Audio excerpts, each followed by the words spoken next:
feel like a pilot getting inside the cockpit. We still have a seat left for the last. That's right. That's first class, right? That's the section over there. But this is all first class. How about that? How about that? Hey, this is Earl Purdy. I want to welcome you to A Course in Miracles. Whew. I'm glad to get a chance to talk about how an advanced teacher of the truth, how does the teacher of God, how does a demonstrator of spirit, how do they spend their day? How do you spend your day? So I'd like to ask you to take a second right now to just take a breath so we can bring all our energies in together.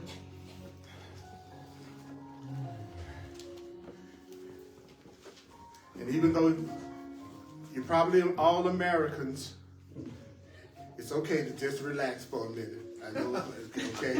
I know that's one of the deepest things you can ask Americans to do sometimes, is just to chill out, right? So let's just chill out for a minute and realize with the Course in Miracles, we're talking about if you're going to spend your day, how do you spend your day if you are a consciously evolving being?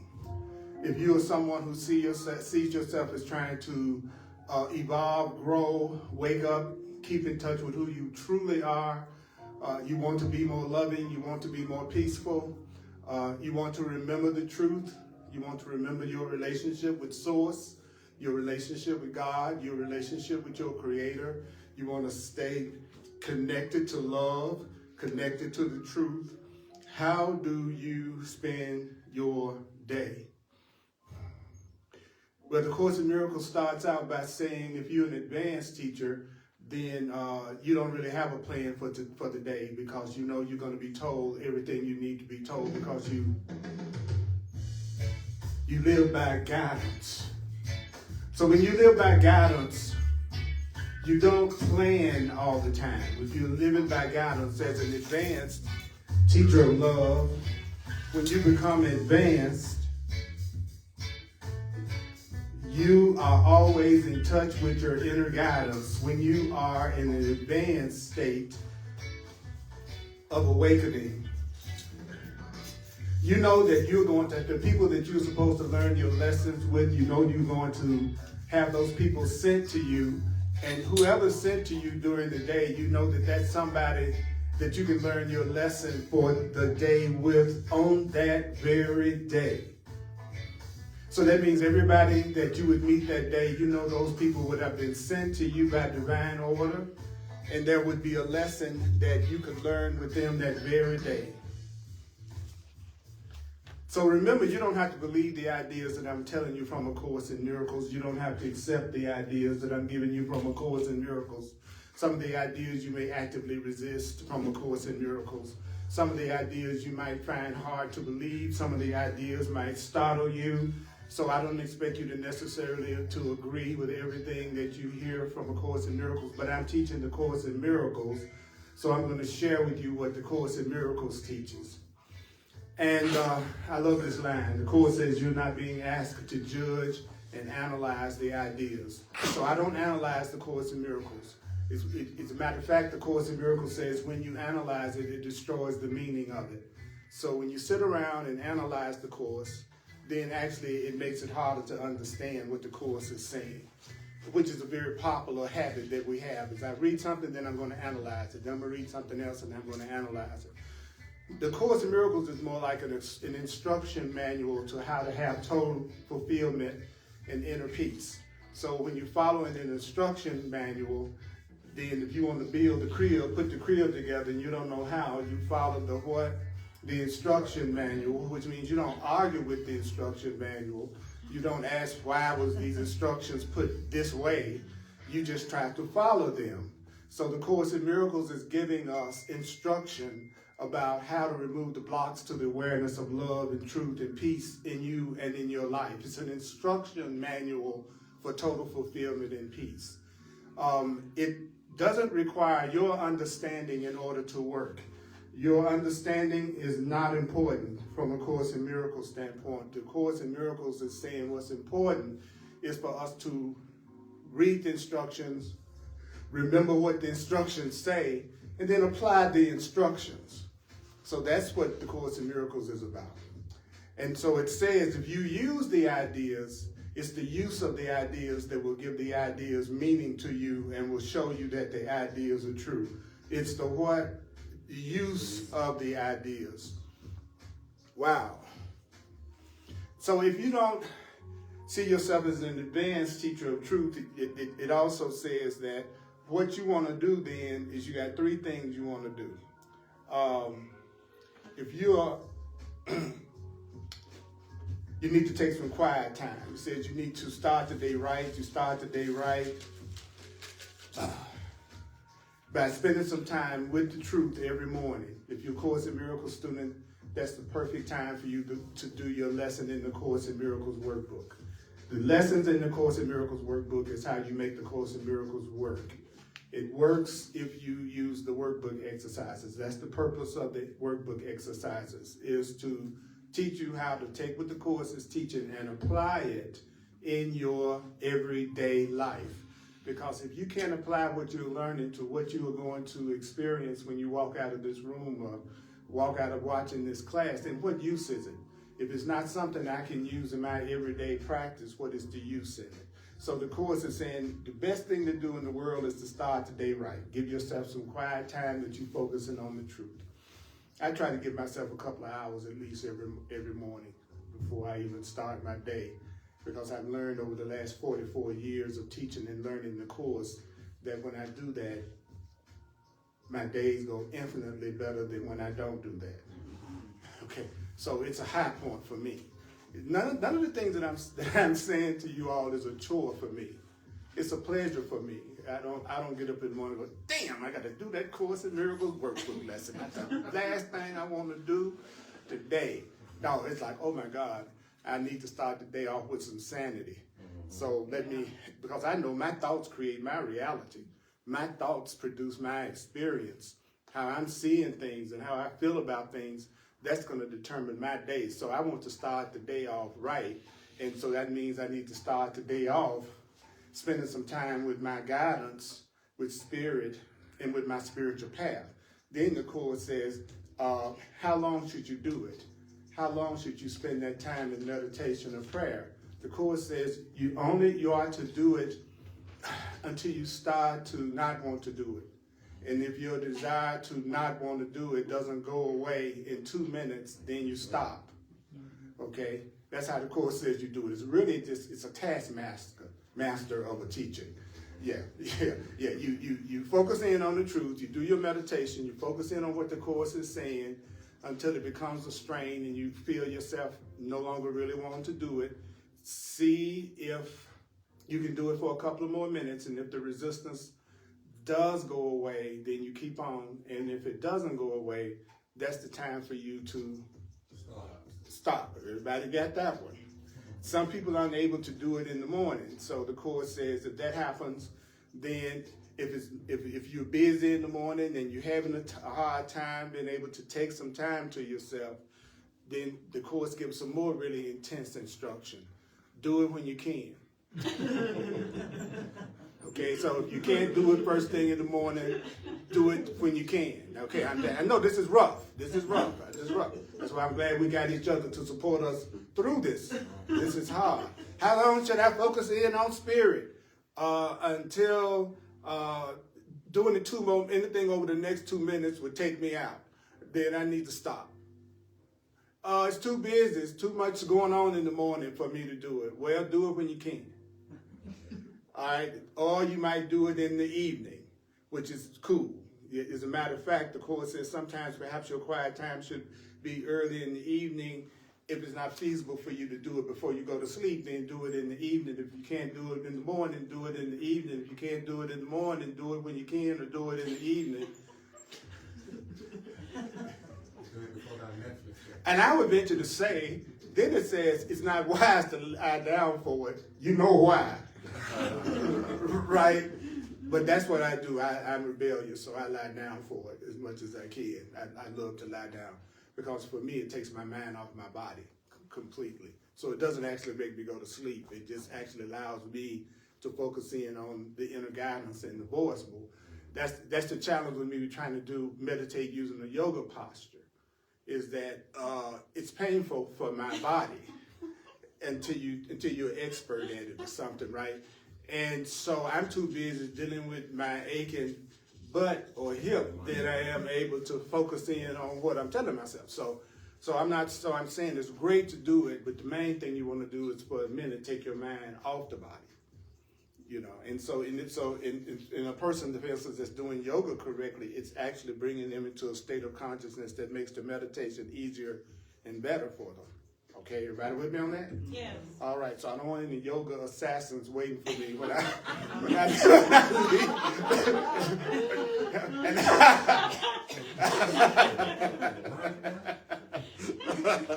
Shavasana is a pose. Okay, all right, okay. Then it says, okay, so then you try to do it in the evening, and then what you do next is you can't do it in the evening, you can also do it at night before you go to bed. Because if you'll think about the truth or focus in on your lesson before you go to sleep, it orients your mind away from fear. So if the last thing you're focusing in on is love and truth and God, before you go to sleep, then you're being oriented away from fear, and that's what the Course calls a pattern of rest. A pattern of rest is when you're not feeling afraid. Then it also next says, at the very least, close your eyes every now and then and think of God. Think of love. Think of your Creator. Think that, here's a great thought. You did not create yourself. You didn't create yourself. You did not create yourself. You did not create yourself. You did not create yourself. You did not create yourself.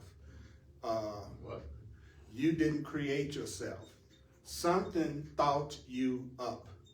Something created you. Something extended you. That's what the Course calls creation. And do you know, I don't really believe people think about that enough.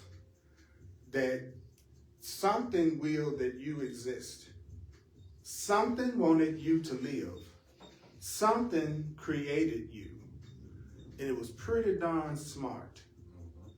Right? So the Course is saying that the only reason anyone on the earth has any problem whatsoever is because they're not in communication with their Creator. They're not in communication with the divine. They're not in communication with God. They're not in communication with all that is. That's the reason why people go through what they go through. The Course says it because what they're doing is they're listening to themselves separate from God, and they are making decisions based on their past experiences and their past learnings. Which if really were, the Course is saying, if those past learnings were so good, then you'd be spectacularly happy right now. So you have a Creator. The only problem you have is in communicating with the Creator. And then the Course says you need to learn how to tell the difference between when you're listening to the truth and when you're listening to a lie. When you're listening to love and when you're listening to fear. And the purpose of the Course in Miracles, for those who are wondering what its purpose is to teach you how to tell the difference between what's real and what's not real, what's true and what's not true, how to tell the difference between what you're telling yourself and then saying it was God telling you, and what really is your Creator telling you stuff. Because when a person really wants to do something really bad, they'll have a tendency to come up with the ideas about how to get it and then say it was guidance from God. But it really wasn't. It was that I just wanted this so bad. I said it was God that told me that I had to have this person. And then at some point when you have a restraining order on them, you begin to recognize that might not have been God's choice.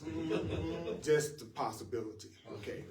So the Course is telling us that all through the day, try to remember a thought of joy, a thought of peace, a thought of love, because everything is energy, frequency, consciousness, attraction, projection, and extension. That's what we're looking at. And so the Course in Miracles is saying you think you made a place of safety for yourself, but all you're really doing is protecting the false ideas that you're making up about everything. So most people are protecting their own ideas and their own beliefs. So in other words, as I'm talking to you, the process that's probably happening is you're judging what I'm saying and you're interpreting it and you're deciding whether or not it's valid based on your past learnings and your past experiences. And if it coincides with your beliefs, you'll have a tendency to go, what he's saying is true. If it doesn't agree with your beliefs, you have a tendency to go, well, I don't really buy that. But you got to understand, just because you don't agree with something and you don't believe something doesn't mean it's not true. Just because you may not agree with everything that the Course says doesn't mean what it's saying isn't true. So the Course says, people ask me all the time, well, how can I tell when I'm listening to my ego, the voice I'm making up, and the voice of God? Well, one good way to tell which voice you're listening to very easily is how much peace do you feel? Because if you are seeing and hearing something according to the Course in Miracles, if you're really seeing and hearing something correctly and seeing it the way that Spirit wants you to see it and truth wants you to see it, the way you can tell is that you will feel peace. You'll feel some kind of peace. You'll be feeling some form of peace. So based on that, would you say that when a person is angry and upset and want to take a few people out, that means they might not be listening to the voice for love? In the voice for God. So would that also mean that you would be most likely most incorrect and most wrong and make the worst choices and decisions when you're angry and upset? Based on that? Yeah. And when is it that people tend to act the fastest? When they're angry and upset? Yeah. Have you ever been angry and upset with another person and they kept getting in your face? And you kept saying, just back off, we need to separate, and I need to talk to you later about this. And they're insisting that you talk right now, right? See, that's a person that doesn't know the truth, right? Somebody that recognizes the truth. If you're angry and upset and you want to attack me, then I'm grateful if you take your butt somewhere else. Like, I'm glad if you go get in your car and drive off. I'm glad if you go in another room. I don't have a problem with people that we're in attack mode with each other. I do not have a problem with them separating from me. As a matter of fact, I prefer that you would separate from me and I would separate from you. We both go within, do some spiritual work, ask for another way to look at this, then come back together and see if we can solve this particular situation or circumstance. It's okay to separate to heal. That's what I call it, separating to heal. Because it's always the purpose of what you're doing, not the form of what you're doing. If you take your bodies and you put it in two different locations, but your purpose in doing that is so you can cool off, so you can have peace with each other, then you really joined, even though it looked like your body is separate. Yes. Right? Some people get along better with their partner after they break up. Why? Because maybe you weren't the right fit for that kind of relationship. But that doesn't mean you're not the right fit for a relationship. It just might be the form that you've made up that you think you should be in the relationship. You know what I mean? You might not need to be married, but you could definitely go to a film festival in total peace. So you look for what you can do with the person in peace. That's when I'm listening to people, I'm not listening to them in terms of what they're saying that I can disagree with, which is what most people do until they wake up. They're listening with, how can I disagree with what you're saying? How can I correct what you're saying? How can I fix what you're saying? How can I tell you how what you're saying needs to be seen another way? And the Course in Miracles says that's the ego. That's the wrong mind. That's the mind that doesn't know how to join that's doing that, especially if they don't ask you, is it okay if I share another point of view or another way to look at this? But just to correct someone without them asking you to, you're not really coming from your spirit. You're probably coming from your ego, the part that doesn't know how to join. Because you got to realize every time you look at me and you tell me the way I'm talking or thinking is wrong, that's not something that when people hear that makes them usually want to get closer to you. I don't know about you. But someone comes to telling me I'm wrong, I don't know how to express myself, so therefore you got to tell me how to talk, what to say, how to say it. You're saying you want to have a real conversation with me. I can't get 3 things out of my mouth without you fixing it or correcting me, telling me cancel, don't say that, whatever. You know, it's like, I didn't ask you to tell me, I'm an adult. I didn't ask you to tell me how I should talk. And I can't possibly talk in terms of how you would handle things, because I'd have to be inside your head to do that. So there's no way I'm going to say everything the way you want to hear it, right? But what I want to do is realize everybody that's talking to me, the Course of Miracles says everyone is carrying around, everyone's carrying around your thoughts. So whenever you listen to anybody, you're listening to your own thoughts, because there's just one mind, and all of us are joined. So really all of us are hearing our own thoughts. But if I don't want to identify with that thought, I'll say you're the one that's carrying it. See, if I don't want to admit that I have selfish thoughts, I'm going to say you're the one that's full of selfishness. Yeah. That's the way we do it. It's in us, but we project it into other people so we can think we're cool and really good. So the Course is saying that the other thing that happens is that, I love this one, how if you want your day to slip by easily and simply, the Course says, all you have to do is accept the protection of God. What?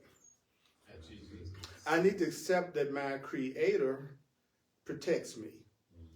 I need to accept that I have a higher divine protection. And then how can you tell if you are seeing it that way?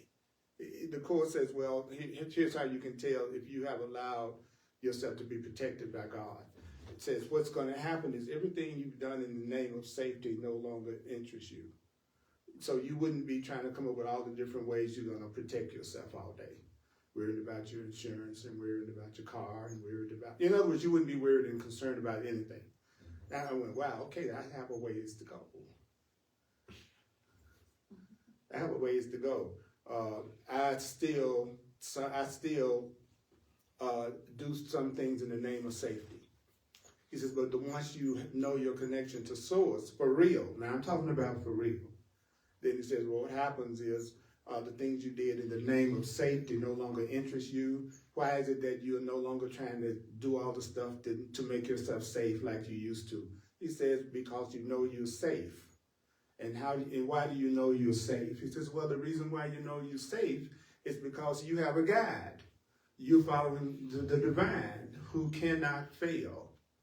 Right? So I'm safe because something is protecting me that cannot fail. Something is protecting me that cannot fail. So the degree to which I'm always trying to figure out how to take care of myself through the plans, self-initiated plans that I come up with, then the more that I also realize there's a part of me that doesn't believe that it's going to be taken care of by God. Can't be both ways. If I really believe that I'm going to be taken care of and directed and guided by Spirit, and I'm also going to be protected, that I'm not afraid, I feel safe, I try to stay in touch with the guidance, and I know that I have a guidance with me that won't fail, then the Course says, also, you don't make any distinctions among your problems. You don't think about the differences in all your problems that has to be solved. He says, because you know that you're going to give it all to the higher power. You're going to give it all to God. And so it's going to be solved and it's going to be healed and it's going to be handled. So you don't worry about your financial problem versus your health problem versus your job problem versus your relationship problem, because you know that the infinite intelligence, the higher being, the divine that you go to is capable of handling all of those things, because the real lesson isn't you're more advanced because you handle things better on your own because of your own learning. The ultimate spiritual lesson from a Course in Miracles perspective is that you get rid of all the blocks to you being able to make your connection to God and Source and let it guide you and be in charge of your life. So if the person who is the most ignorant would be the person who's trying to solve everything without a higher power and without their higher self. In other words, a regular person. Okay. Regular people are busy coming up with their plans for what's going to make them happy. And then they assign roles to everybody they know. and then whoever doesn't fulfill the role that you've assigned to them, that they're supposed to play in your life to make you happy, then you're going to be tempted to say, you don't support me. I've just assigned you to a role that you never auditioned for. But I'm saying you're not supporting me because you won't get out on stage with me for my play that I told you what you were supposed to do to make me happy. So if you know you're going to be taken care of by spirit, and if you know that your job is to be happy here so that you can show people how happy you'll become when you do your inner work. I'll say it again. Your job is through listening to your spiritual path and following the guidance of God and love to get to the point that you're so full of a sense of safety, joy, fulfillment, and happiness that you're radiating so much happiness that people know it's possible to be happy here.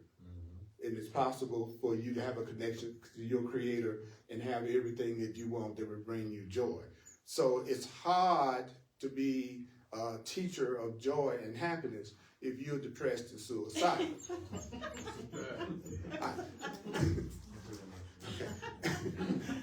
And being the most miserable looking person in the room isn't usually going to attract somebody to you to want your phone number and hang out with you. A serial killer? Huh? A serial killer? That's right. You should have saw what I did with some Frosted Flakes this morning. I killed it. I'm a serial killer. Get it? Oh, I'm following guidance. That was a guided joke. Okay. I personally would have said something that great. Then it says, are you catching with the Course in Miracles? What I love about it is that if you can handle it, it gets you totally out of denial about where you are. So you don't really beat yourself up. You just tell yourself the truth. It got me in the sentence when it says, if I've accepted the safety of God and the protection of God, then all the things I used to do to try to make myself feel safe, they don't interest me anymore. See, that in itself let me know, okay, I haven't accepted the protection yet. Oh, so that's why things happen to me that I don't like. Yes, because you haven't accepted the protection yet. How do I accept the protection? Well, you learn how to communicate with your higher self. How do I do that? Well, I need some instructions about how to let go of the blocks to hearing it. Oh, that's a Course in Miracles for some people. For other people, there'll be other spiritual paths that has that exact same goal, because the Course in Miracles isn't everybody's spiritual path. Right? Right. But for some people it is, and those are the people especially, even though I love everybody watching my classes, I say this every week, 44 years of doing the course this coming week, then I'm full. I've been pregnant for like 40 years, right? So I'm full. And I want to take every ounce of everything that I've learned in all that time working with literally thousands of people, and I want that to be used by people who also want to learn the Course to help their journey through the Course be a lot easier. Because the Course in Miracles teaches that the purpose of a relationship is to save you time, but we use them to delay and distract ourselves. So how can you tell if you're using your relationship to distract yourself? It's a relationship you're not happy in. Everybody got that? Okay. Period.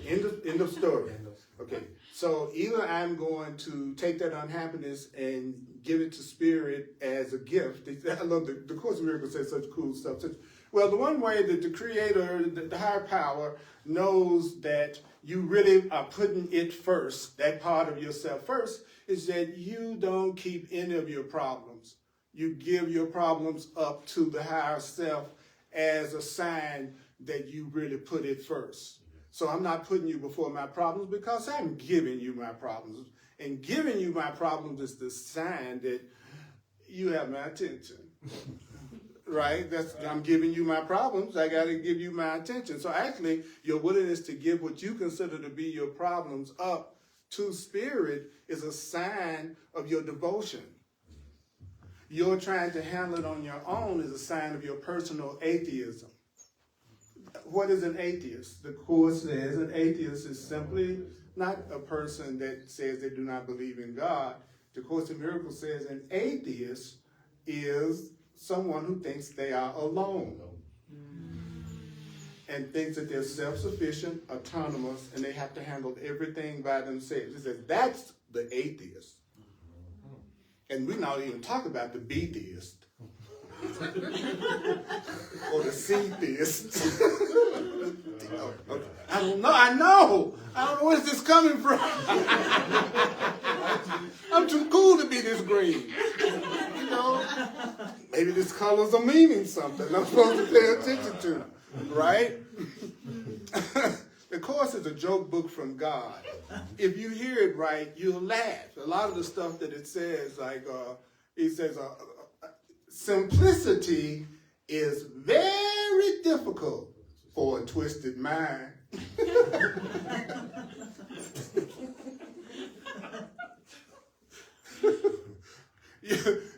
Your understanding is not a powerful contribution to the truth.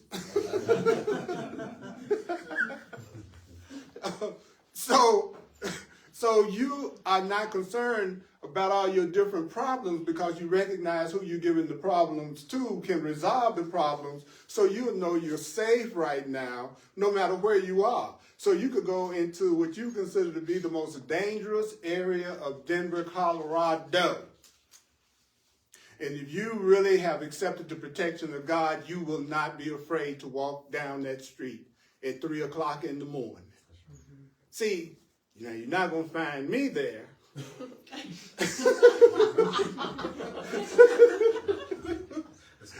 Because I'm honest enough to know I have not accepted God's protection to that level in my mind.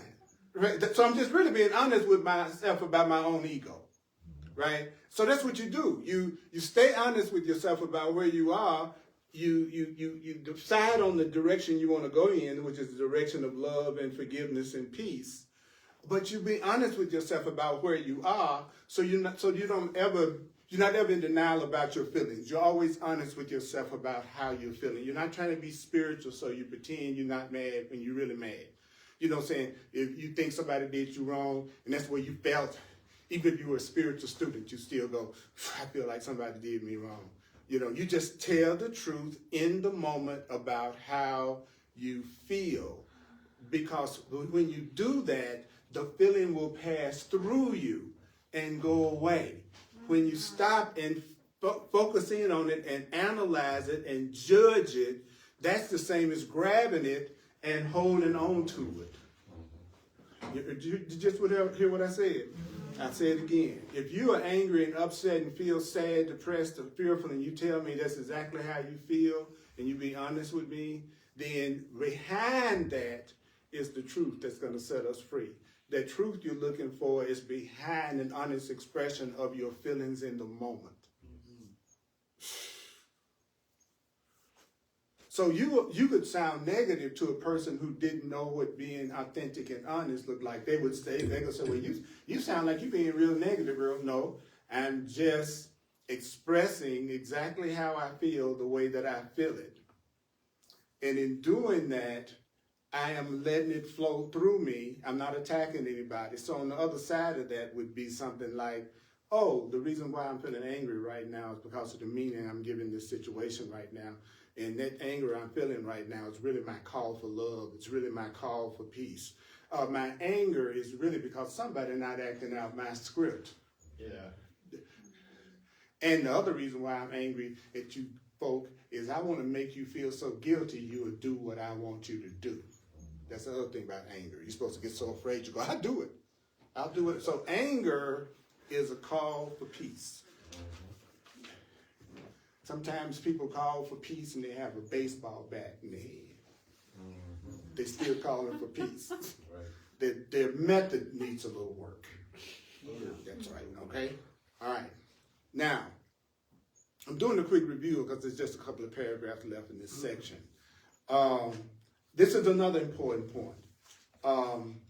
You're going to be tempted. He said you're going to be tempted along the way. So you're going to be tempted to do what? Give up your peace. What's the biggest temptation? The biggest temptation is for me to not listen to God, not listen to my guidance, and be tempted to go back to listening to the world and just listen to what I'm telling myself.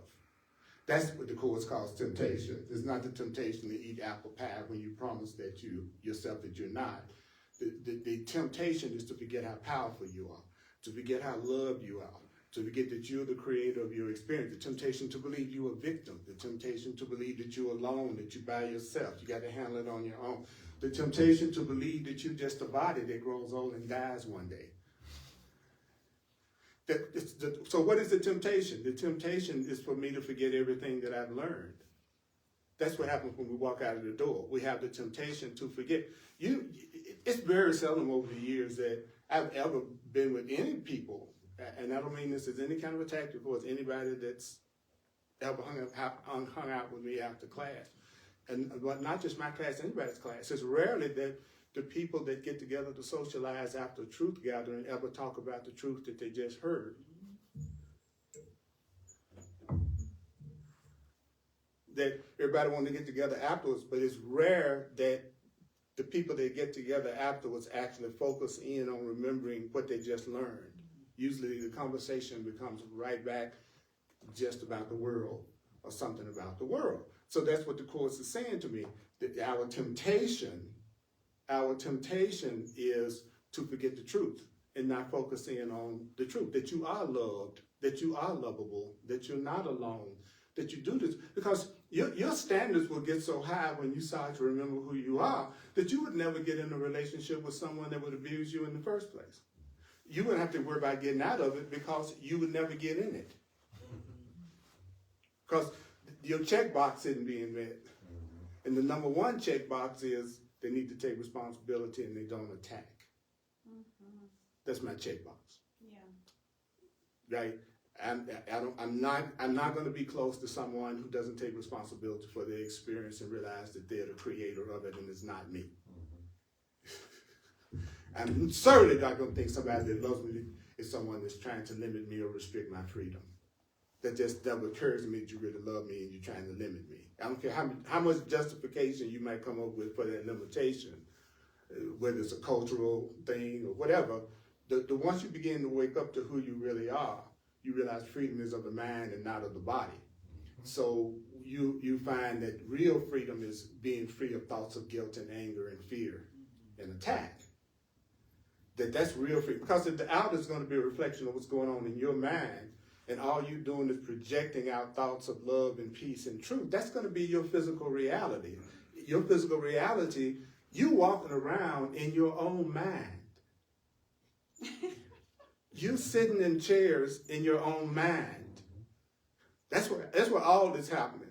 It's happening in your mind. So your relationship with everybody is happening in your mind. They don't have the slightest idea how you're reacting to them and how you're thinking about them. When you think about somebody you used to be in a relationship with a long time ago, do you know that the only thing you're remembering when you think about that old relationship, the only thing that you're remembering is your reactions to them? That's all you're remembering, how you felt about them. That's what's really you're remembering.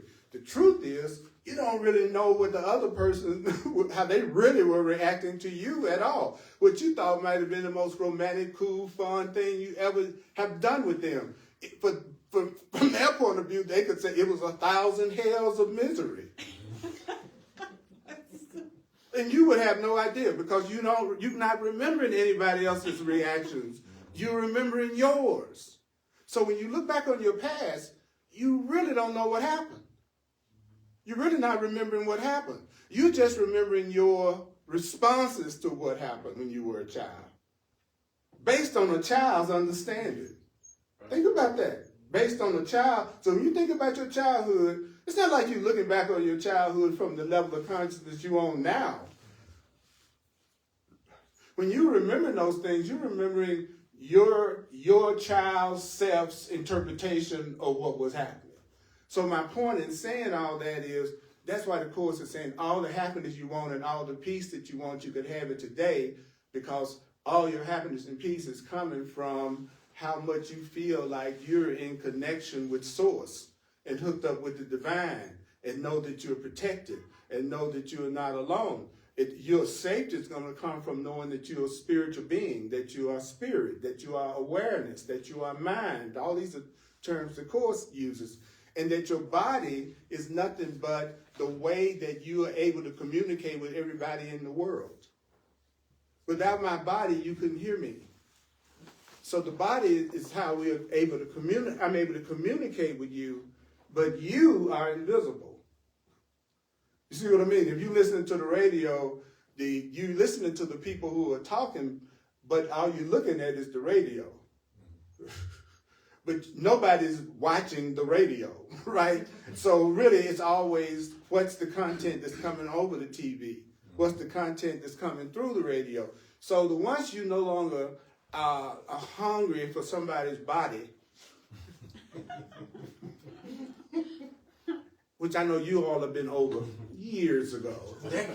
Decades ago. I know you all never have any body thoughts. Which I can tell by the look on your face. You went, what? What?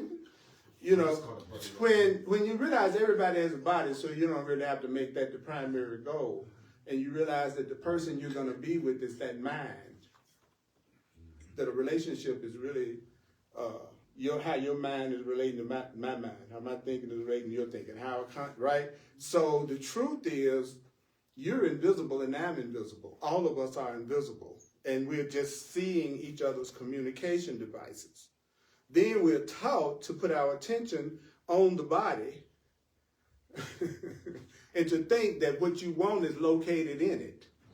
So then you spend all your time trying to get something that the body can give you. The course is it's just as simple to people. I don't understand. Yes, you do. You're just not ready to accept it yet. You understand exactly what I'm saying. So the course then tells us that guess what? The main thing in the world that you need to avoid is magic. And then people go, well, what is magic? He said, anything you try to do. Magician. We are, like I said last week, we're the ultimate David Copperfields. You know, and when I was younger, well, I don't even go there. Okay. Copperfield. Anyway.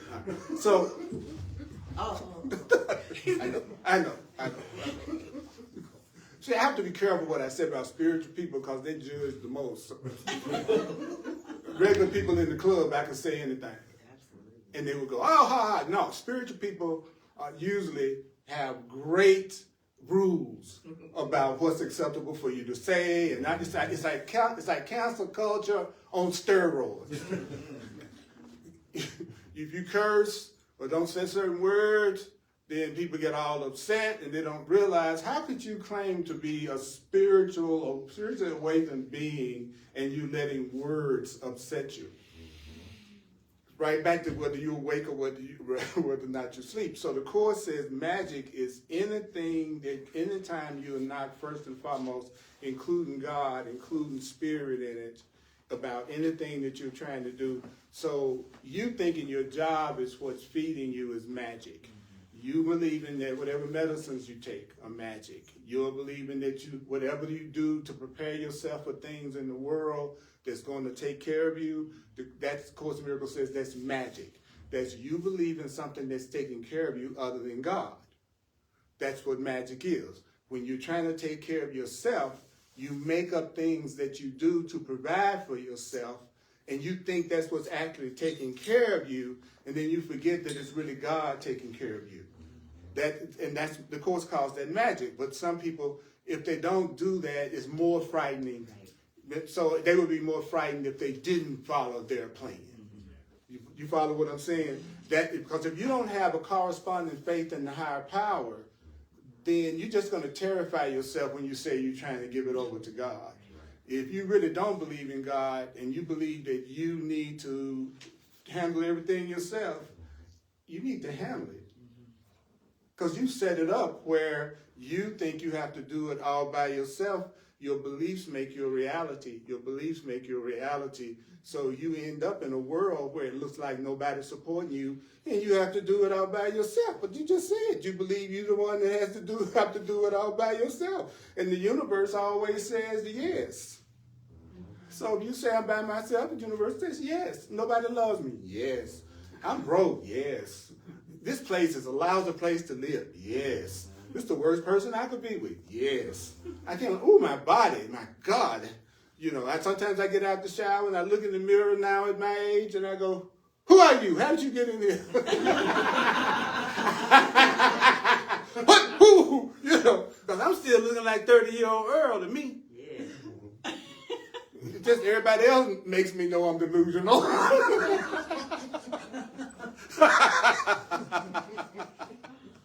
Ooh, that's right. I'm looking for people who are into inner beauty.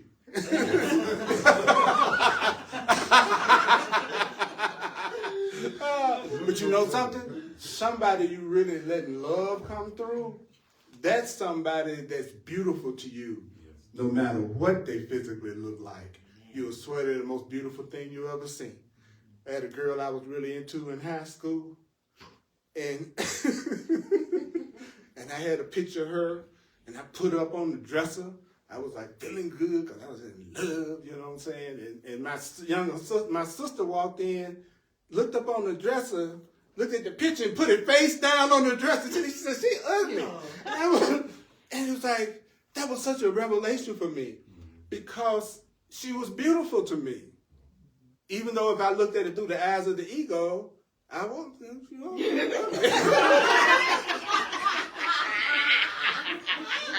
I need to get back to God vision quick.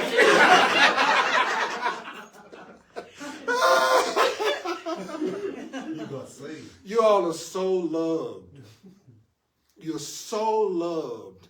And you're doing so great. You're doing so great. You're doing so great on your spiritual path. You're doing incredibly well. And the world is getting better every day. It's so much love showing up right now. It looks like we're crazy as hell. Because there's so much light and love hitting this planet right now. And it's bringing up everything for healing. Everything to be released.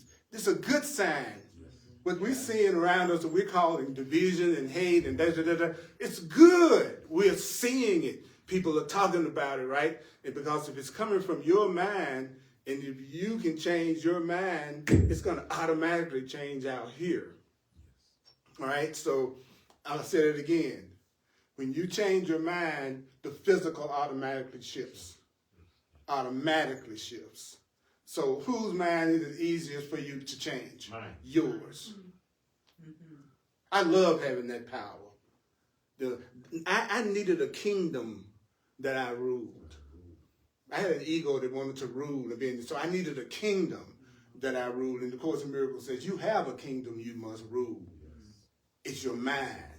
But your mind can manifest everything you think you see and you think you experience. So what if you accepted the idea that you have the 100% total protection of all that is, the total protection of God, the total protection of love, that was your core belief, that you are totally safe. You're totally safe because you're under the protection of that which really loves you and which protects you and which creates everything in your life, and it doesn't hold any of your negative thoughts against you. So no matter it's the thoughts you think you have that are negative, or the thoughts you think you have that are positive, or the thoughts you think you have that are good, or the thoughts you think you have that are bad, the Course in Miracles says those thoughts are actually having no effect on anything. You can be mad as you want to be all day, and it's not having an effect on nothing. So I want you to hear that. You can be judging yourself for something you think you said or you shouldn't have said. But the Course says, well, it still is not accomplishing anything. It's not dangerous. It's not fearful. It's not sinful. It just doesn't mean anything. Because the only thing that means anything is love. And anything other than love has no power. It's guaranteed to end. That's why we die. Right. It's like, be glad you died. It's a miracle that more people aren't taking themselves out based on what they believe is true. But the ones you get that you can't die, in order to learn your lessons, you have to forget who you really are so you can think you're just this body that dies one day, so we can take this seriously and learn the lessons that we need to learn. So we have a consciously applied amnesia that we're pulling on each other right now, pretending we don't know each other, pretending we're not God-like divine beings, we got the game. We got this game going down right now. And the Course says, okay, the way that you stay safe in the game is, here's the last two paragraphs. Says, there's no substitute for the will of God. So what's that? That you be perfectly happy. Course in Miracles says God's will for you is what? Perfect happiness. So you are going to devote your day to the idea that there's no substitute for that. There's nothing you can ever do that's going to cause you to lose God's love. There's nothing you can ever do that can cause you to lose God's love. There's a hell of a lot of things you can do to lose mine. Human love. Human love is the most fragile, unreal love that you could ever give yourself, but we use it for practice. We start there. Human love is conditional love. Human love is conditional love. Human love is conditional love. Conditional love is not real love. So the Course is saying to us that we're devoting ourselves to the idea that God's will for me is that I be perfectly happy. And God's will for everybody I know is that they be perfectly happy. And I'm going to devote myself to that. And each substitute you may accept deceives you. So if you ever think that you deserve anything other than to be loved, then you have accepted some substitute thought in your mind that's not the truth. If I say nobody can ever love me, then that's a substitute thought. See what I'm saying? If I'm angry and upset, it's a substitute thought. So he says, you're safe from deception if you decide. So you got to be, if you don't want anybody to fool you, you have to make the decision that you are absolutely not going to deceive yourself. Because people deceive you to the extent that you deceive you. Because everything on the outer is a reflection of the inner. So if you're deceiving yourself, then it's going to look like you're surrounded by people who lie to you and deceive you. Because you are deceived. Then people go, well, what is the deception? The deception is, are you ready? Yes. The deception is you think you're separate. The deception is you think you're a body. The deception is you think that there's some parts of you that don't deserve love and abundance and prosperity and freedom. You're deceiving yourself when you say nobody could ever love me and I could never have a real right relationship that would be peaceful for me. Everything you say to yourself that doesn't inspire you is a substitute thought that's blocking the idea that you deserve perfect happiness, and that's the only thing the universe wants you to have, is perfect happiness. That's why in all of my relationships, as much as I can, I try to find out what it is I can join with the other person on to support them in what it is they want, because I've awakened enough now that it's not all about trying to get people to act out what I want. So now I'm more interested in, like, what are you thinking? What do you want? How can I support you? Because I'm no longer trying to manipulate you. You know why? Because I know that my Creator will always fulfill any need that I have. And I also know I told my Creator to decide for me whether or not I should be with you anyway, right? And so if something happened that I wasn't, I would know that that was the best for both of us for right now. But no grievance, no harm, no foul. It just means right now we have some lessons that we have to learn where it looks like we're physically separated, but we're really not. See, you follow what I'm saying? Yeah. So I know that there's not a need I can have that spirit won't meet as long as I'm not addicted to who it should come through. Yeah. See, it's when you get addicted as to who it's got to come through that slows things down. You could ask for spirit to give you abundance right now, but if you say it's got to come through my job or it's got to come through my career, then you decided on the form, but it might be quicker to come to you in some form that may look like somebody died that you hardly knew that left you $9 million. Yeah. Right? See what I'm saying? Because it's the content. The Course says, the content's love, but it's going to come to you in the form you need it in. And if I run out of gas, I swear I don't need a hug. I need some gas. So all the good things that you do will come back to you in the form you need it the most, not necessarily the way you received it in the beginning. So don't think because you gave something to somebody and looked like they didn't appreciate it and never really shared anything with you, it's going to come back to you another way. But here's but here's what the Course says about the return. He says it's in comparison to a candle, and the sun. Now that's a hell of a big difference of light. You mean I give it at a candle level and it comes back at a sun level? That's exactly what the Course in Miracles teaches. That you give and it comes back to you. And from this moment forward, see paying as giving. Stop looking at paying as if you're losing because you paid your bill. Right? Your overhead every month is how much you are giving every month. So I don't have bills, I have givings. And that's what I call them. It's a givings. You know, oh my God, I just paid for this dinner. Boy, what did I give? Oh, I just gave X amount of dollars. Because the Course in Miracles says when you do it that way, you kick in the law of giving and receiving. And so if you look at it like you're giving, it'll come back to you more than you gave it. Because you're going to do it anyway. You're paying the rent anyway. That's right. So you just as well look at it in a way that'll bring you more money to pay the rent. Which is to go, I'm giving X amount of dollars. My car note, I'm giving. My food bill, I'm giving. The Course is saying, say, God is with me, I can't be deceived. God is with me, I can't be deceived. Now, check this out.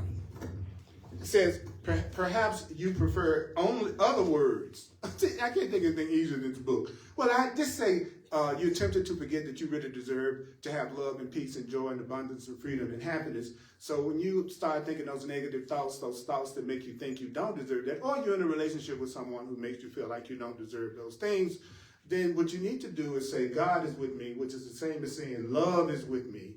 So I can't be deceived. I can't be fooled. See, a conscious being, you can't fool somebody smarter than you and more aware than you. You can't do it. Even when you think you're like being a parent, like watching my kids try to fool me when they were younger. It was funny because I was so aware of the game that they were playing because I had done it so many times myself, right? So you don't worry about deceiving God. You can't. So that means that you don't have to worry about whether you can trust that person or not. Because God is with me. I can't be deceived. Right? So I don't have to worry about whether you're real or whether you're not real. Like in the political thing, I was telling someone just the other day, I don't pay attention to the candidates. All I pay attention to is ideas. So I'm listening for your ideas. I'm listening to what your ideas are. And there are but two kinds of ideas for me. Ideas of separation and ideas of unity. And that's all I'm listening for. And I want to join with the people who want to unify. Always. I personally want to join. What am I saying that for? I'm saying that because your ideas are going to create your reality. If you don't want to be deceived, realize only love is real. Then you can't be deceived. So the Course says it's not dangerous. It's meaningless. Okay? So, okay, here we go. Oh, I get so turned on. The Course, I'm a freak. This stuff turns me on so much because it's produced so many incredible experiences and beings and miracles in my life over the last 4 decades. That's why you still see me getting this excited even after all this time. I read this book hundreds of times. And y'all see how I'm just the most excited one in the room. Right? Why? Because I've had so many things work in ways I could have never imagined it, and seen it happen with so many people around me that I've been working with that I might know something you don't know. So and what I mean by that is how much easier your life could be if you would let yourself be taken care of and stop trying to take care of yourself because you do a lousy job at it. Okay. Then he goes, you are choosing to give up all you never had. The truth is, I don't care how you feel about yourself, you're going to be loved, you're going to be helped, and you're going to be supported. Why? I don't care if you're negative, I don't care if you don't like yourself, I don't care if you're mad at yourself. I don't care if you think you're not good enough. You're still going to be loved. You're still going to be helped. You're still going to be supported. That's what's going to, there's nothing you're going to do that's going to ever stop the universe from trying to make your life be as happy as you want it to be. I'm sorry. You're destined to fail at keeping yourself miserable. Yes. That's going to be another area in your life that you failed in. What? You mean you're going to fail to keep you broke? You're going to fail to keep yourself sick. You're going to fail at keeping yourself unhappy. You're going to fail at anything that keeps you from being happy, is what this Course of Miracles is saying to us. First of all, you got to realize the whole thing is rigged. You're going to have perfect and complete happiness. You're going to end up in total joy, total bliss, and total safety. We know what the end of the movie looks like. What we don't know is all the things that happened before we got there. And that's what you call your everyday life. Your everyday life is nothing but all the things you went through before you found yourself in total bliss and happiness. And part of your being in total bliss and happiness was coming to my class. Because it happened. You see what I'm saying? So that means you all are the only people I need are the people that are with me now. This book says nobody's absent that you need. So don't pine away for anybody that's not there. You don't need them. If they're not here right now, you don't need them right now. They're not here right now, you don't need them right now. And everyone you do need, the Course says, no one's absent whom you need. So who do I need right now, in this moment? I need you. And everybody's tuned into me in this moment right now. Now, does that mean that you are as special to me as my child would be? Perhaps no. But specialness and need, they're not the same thing. I can need a fireman more than a friend of mine, but the friend of mine would be more special to me, but I could need the fireman more if I was in a burning building. Yeah. Right? So who I'm going to call, Bubba or the fire department? Look at you picture your friend call you in the middle of the night, go, my house on fire, come on. Put it out, you know. No, you want the person to be there that you need. And the Course is saying that's who's in your life right now, dude. It's all the people you need. Woo! Could you just feel the relaxation from that, even if it was just for a second? Yes. And the person that's meant to be in your life, nothing can keep you apart. Haven't you noticed that with the people you've been trying to get rid of?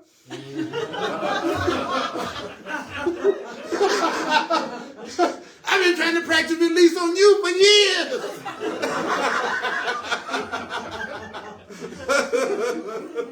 And so the last paragraph, which I've been saying for an hour, says, he says, perhaps he preferred other words or only one word. The Course says you might not even use any words. You go, God is with me, I can't be deceived. He said, perhaps you prefer to use other words. Perhaps you prefer to use one word. Perhaps you prefer to do what? Use none. I mean, how the book could be easier than this book? Just think about what I said. Then he goes on to say, isn't this an exchange that you really want? Don't you know the world would make this exchange for fear to love, to have peace and love and joy reestablished in us? The Course says the world would make it if it knew it could be made, but your job is to teach that and to demonstrate that you can go from sadness to joy, that you can go from sickness to health, that you can go from what looks like lack to abundance, that you can go from what looks like loneliness to having perfect. You are here, your function is to teach that it can happen, and it's also your function to make sure that everyone has learned it, but there's only one risk that's possible, and here's the risk: to put your trust in magic. Soon as you put your trust in anything other than love and God, you are now going into the realm of illusion and magic. Now, that doesn't mean, now don't misperceive, the Course is saying to us that most things, think about this, most things have to seem to come to you through some particular form and through some particular channel. So this is basically saying to me, don't confuse the channel with the source. That's all it's saying. It might still look like it's coming through your job. It might still look like it's coming through your relationship. You know what I'm saying? The forms are still going to be the same, but the content coming through forms are going to be different, right? So I used to be around bodies that were expressing a lot of anger and upset. Now I'm around bodies that seem to only express some form of love or joy or peace. The bodies are neutral. What's coming through the bodies, that's what's different. So the Course is trying to tell us the same thing. Yeah, even when you're letting God protect you, it's still going to come to you at the level that you're on and the level that you think you need it on. So it's going to be practical. You know, I could ask for peace. And one of the ways that form that peace could come in would be me being able to pay my rent. You see what I'm saying? But my goal is peace, not the rent. But I'm sorry, you can't lose with this, so I got to tell you another way you'll win, okay? Mm-hmm. All right. So even if you come up with the form, then that can also be handled too. So you don't even get caught up on, well, you mean I don't ask for the coat that I want? I shouldn't say specifically I need a coat. He said, no, actually, that would be great for you to ask the Creator, or like the Course, it says, Jesus of the Course, to ask specifically for what you want. You know why? The Course says the reason why you want to start to ask Jesus of the Course or the Holy Spirit or the higher power for the minutia, the things that you need at a physical level, is so that it frees you up to be about your real work, which is you're becoming that happy, healing, loving person that's demonstrating that to everybody. That it'll give you time for you to work on your spiritual path and correct your perception.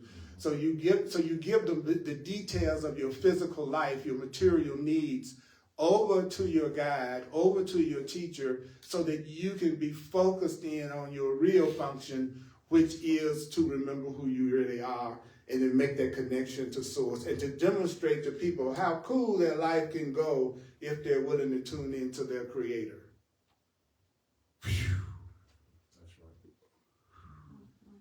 And how do you know when your Creator is guiding you to do something?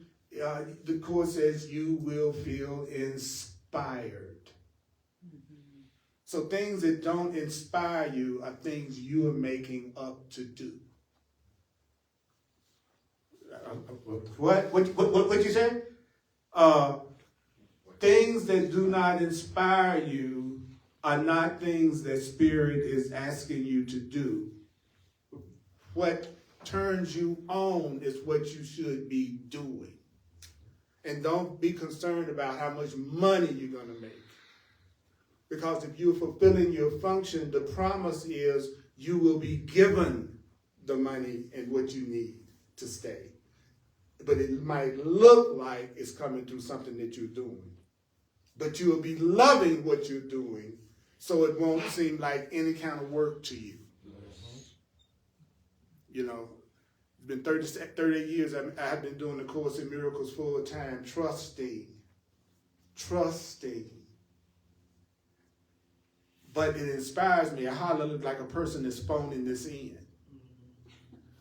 Right? Because I'm inspired. It moves me. And I've never had my needs not met. And I've seen so many people come and go in my life you wouldn't believe because of what I do. You see what I'm saying? So I'm telling you, I'm an extreme teaching example. You know, because most people got regular gigs that they do and they create regular money that's coming in. So you all actually are in a situation that could be less fearful than the one I'm in. As it will look.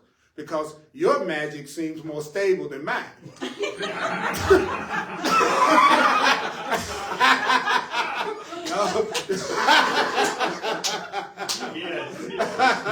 You know, if you go to work tomorrow, you're going to get that check if you show up and not dead. You show up, they're going to give you that check. So your magic looks like it's dependable. But when you say, I'm going to do my own thing and I'm going to follow my own heart and I'm going to follow my inspiration, you still might end up on someone's job, but you'll be happy about it. You know, because you'll feel like you're inspired. And so when you say stuff like that to people, they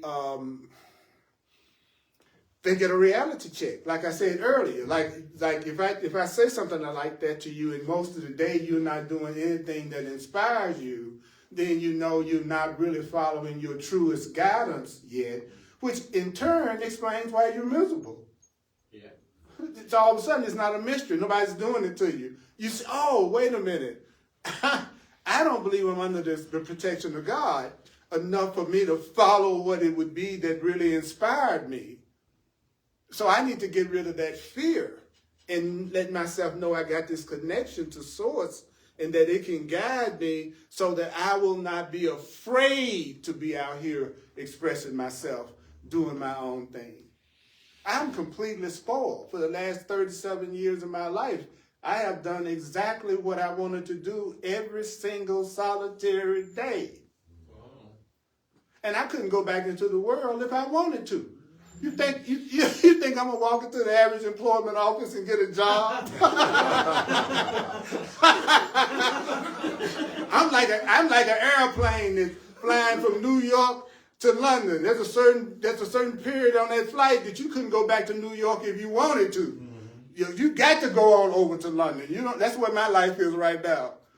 You know, I got to go on to the other side. Yeah. There's nothing for me. I can't go back to the world. So therefore, I have to even more believe I'm under the protection of God. And that's where you're at. So let me end this. I'm trying, y'all. I'm trying hard. Because it's excellent for me, but I know it's torture for some people. Okay?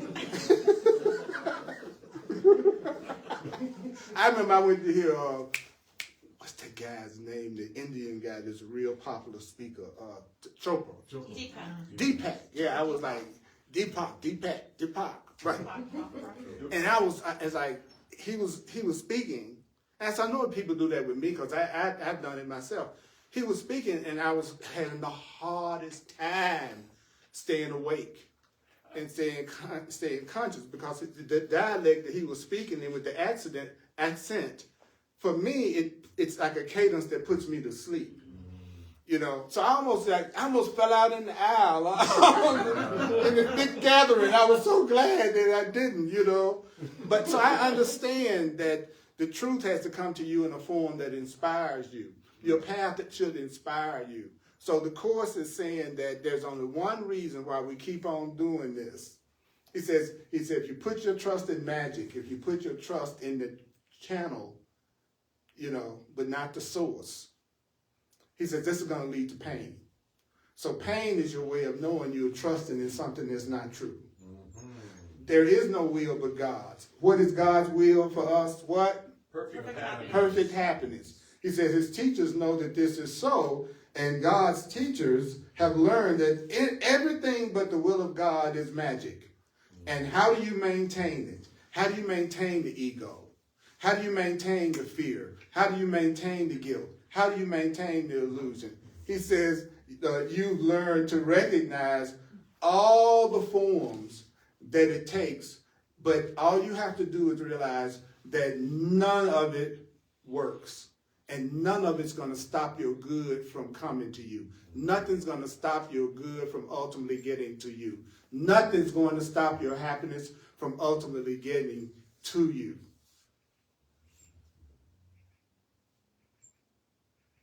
So then you withdraw your fear.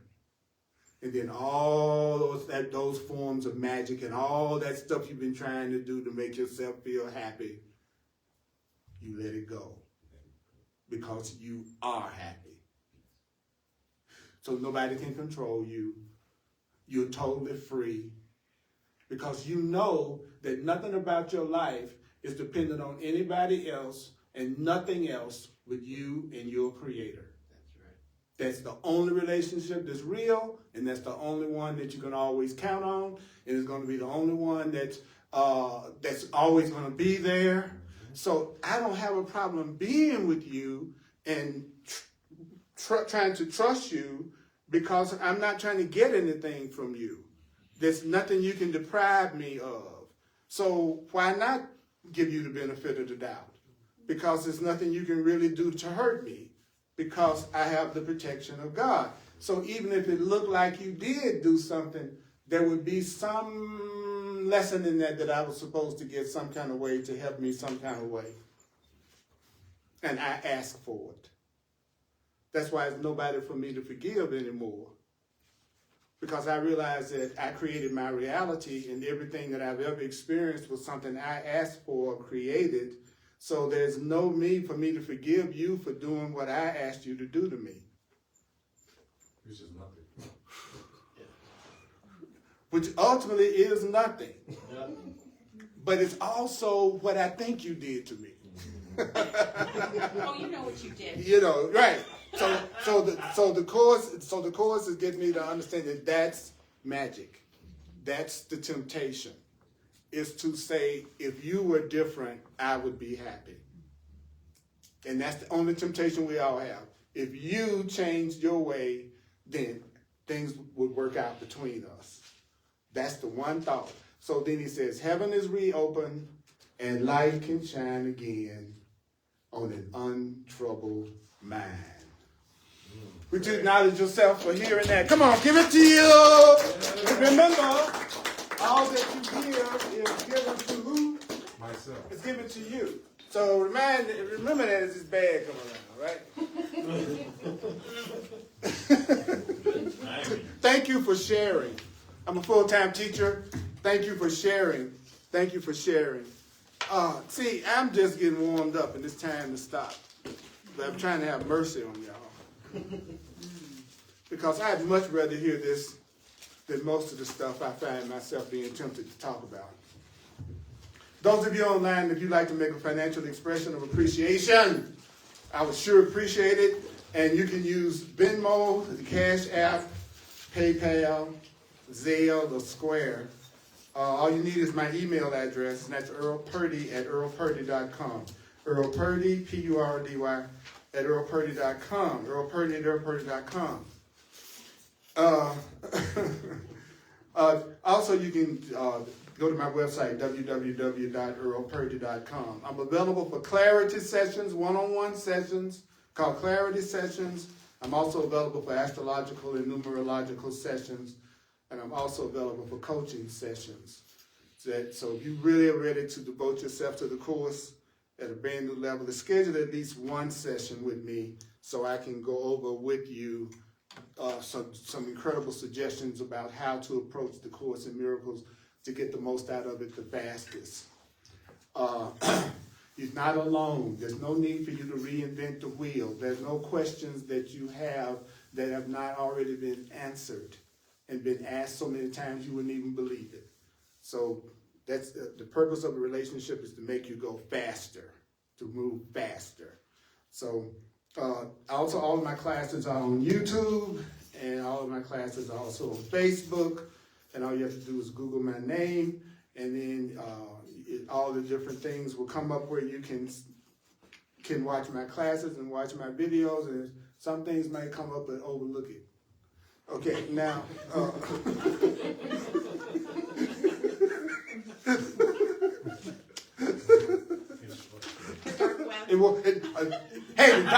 she said I need to look on the dog well. That's a racist remark if I ever heard it. Told me I need to go to the dog well. I can't believe you did that.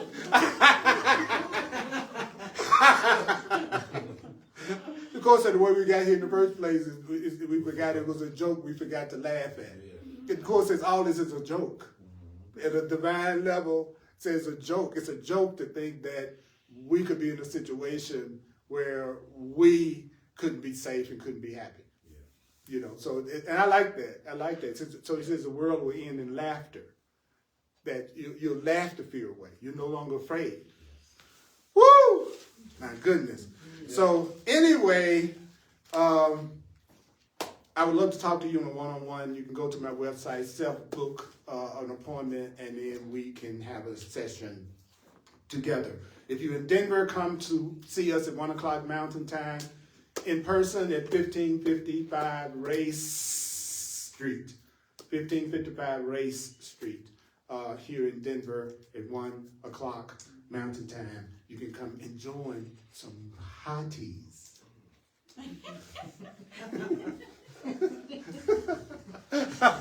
Aren't there some hotties in here?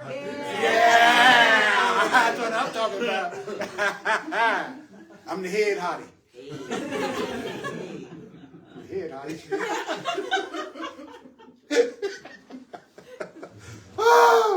Oh God.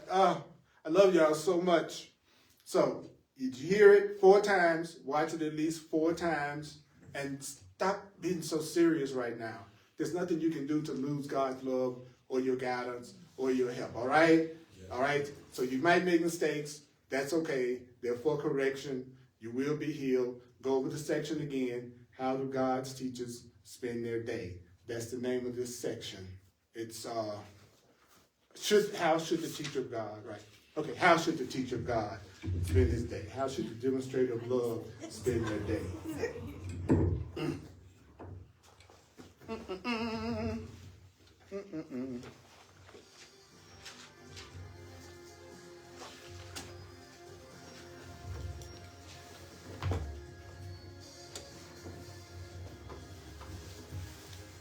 Bye.